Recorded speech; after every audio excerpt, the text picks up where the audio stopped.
Hello, I'm Jerry Fort, and as Ethan would say from Ethan's Beer Reviews, welcome to another episode of the Beer Review Guy. Alright, we're going to do this review on this Left Hand Brewery Milk Stout. And this brewery is in Longmont, Colorado, which is like 20 or 30 miles away from where I used to live when I lived in Colorado. So I thought that was pretty cool. I didn't know there was even a brewery out there. It might be new, but I didn't find where it said when it was built. But anyway, I thought that was interesting. This is another, for me, this is a big beer because this is out of my element of beers, and I'm anxious to wrap my palate around this thing because it has all kinds of information on it of what it's made of, what it's got in it, and all that kind of stuff. So I'm anxious to check this out. Found some information on it. Let's see, it's a milk stout. This here, the date, the best buy was 11/20/2015, so it's only 3 months old. I doubt it's going to hurt the taste of it. That's not that old. It's a 6.6% alcohol. Let's see.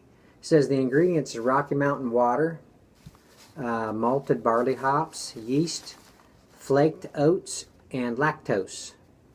And the Left Hand Brewery site says roasted malt and coffee flavors build this foundation of this creamy, sweet stout. Milk sugar in your stout is like cream in your coffee, dark and delicious. America's Great Milk Stout will change your perception about what a stout can be. Preconceived notions are the blinders on the road to enlightenment. Utterly delightful. There's a little bit of other stuff there, but we'll wait for that. Let's bust this thing open here.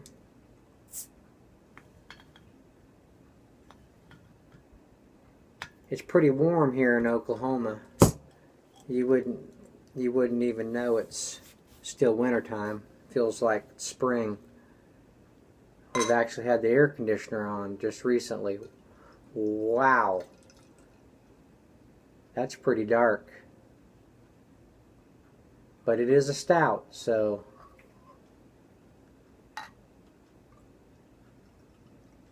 alright. I didn't do an aggressive pour. But it hardly has any head at all. It's actually almost gone now. But yeah, it's pretty dark. I see very little light through it. It has very tiny bubbles on the side of the glass. I smell the coffee. That's coming out. I smell a bitterness.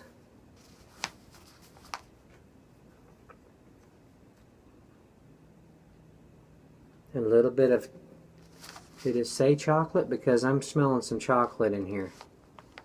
It says, let's see, yeast, flaked oats, and lactose. I smell a little bit of the lactose in there.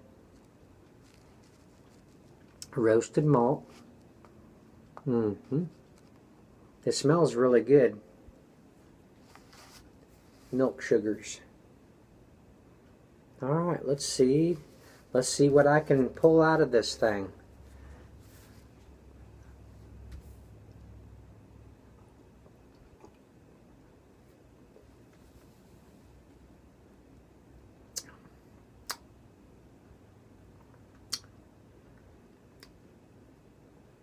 Malted barley hops.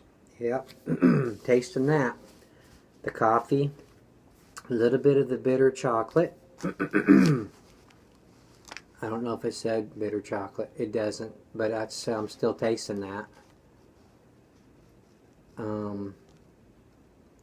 Roasted malt, yeah.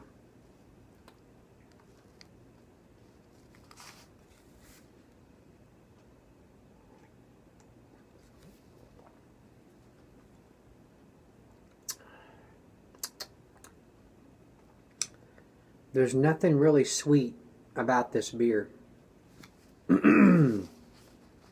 But that's okay. It's not bad. Usually, I've had some of these. I had this little liquor store. It's kind of a local one. I went and I asked him. I said, "Now I'm not a stout drinker, but can you recommend for like a beginner stout drinker one that I might like, or what would a beginner, start off with?" And he recommended this milk stout. So.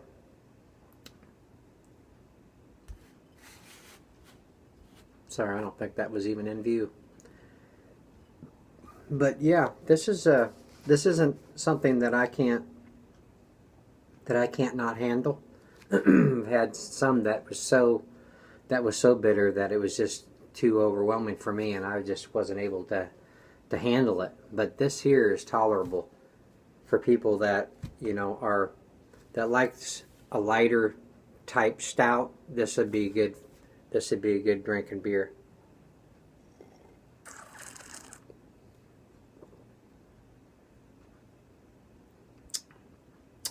Yeah, this is good. I can enjoy this. All right. We'll let that warm up, and let's see if I can pull any more taste out of it. And we'll go over here to Rate Beer. This beer, they give an overall score of 95 and a 95 in style.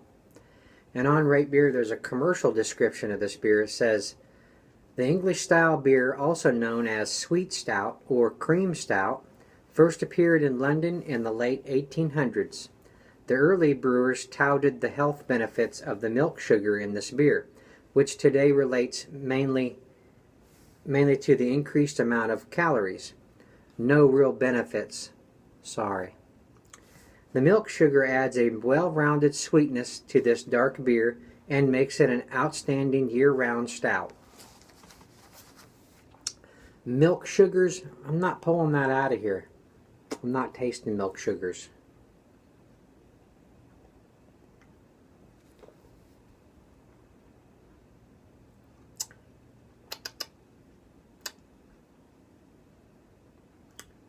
I don't know, maybe there's just a slight sweetness in there, but it's not really jumping out though.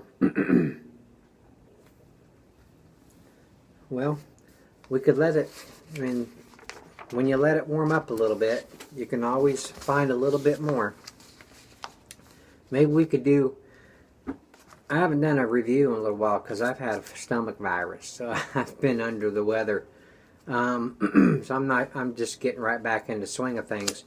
And in the last couple, I don't think I've gotten to do any beer school, so let's throw a little bit of that in here. It might be just a little bit longer video, but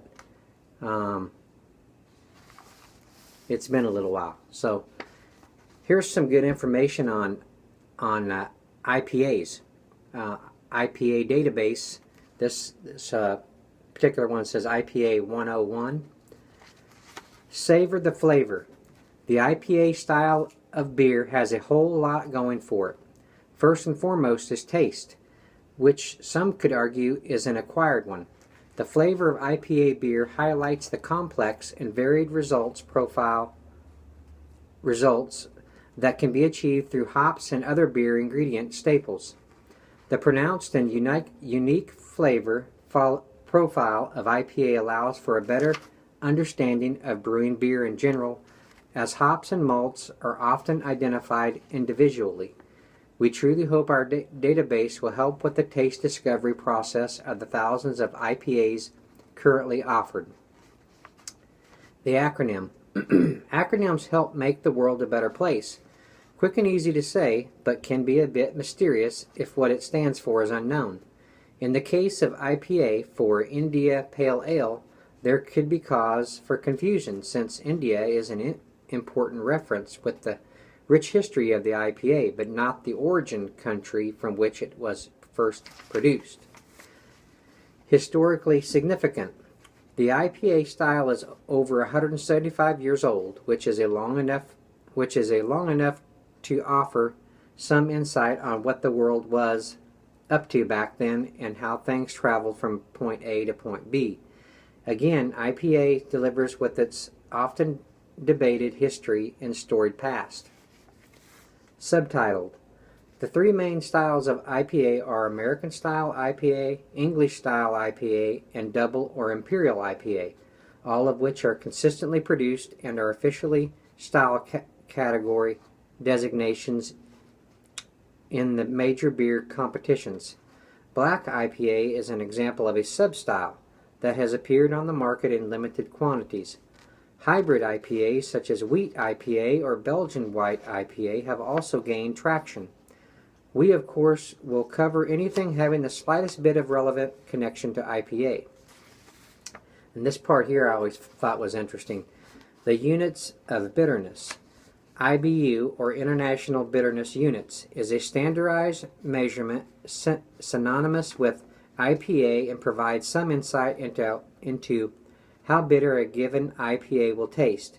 We deconstruct the beer IBU in detail additional factors which limits its ability to provide a consistent, exacting bitterness profile among two IPAs with the same IBU.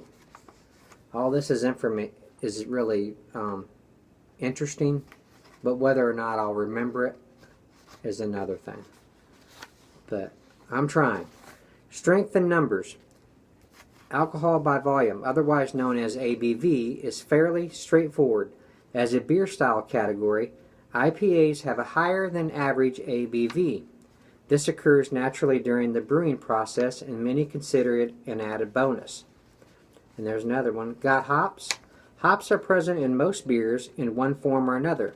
In the case of IPA, hops are the dominant force of nature. Single or multiple varieties, wet, dry, and/or whole cone hopped. The possibilities are endless, and the balance of a great tasting beer with a bitter flair is what brewing IPA more art than science. So I always thought that was interesting. I'm trying to get used to IPAs. I haven't really got to experience a whole lot of them, but they say those are fairly more more bitter. But so anyway, now that we've let this set here just a minute, let's check this out. We're at like 13 minutes.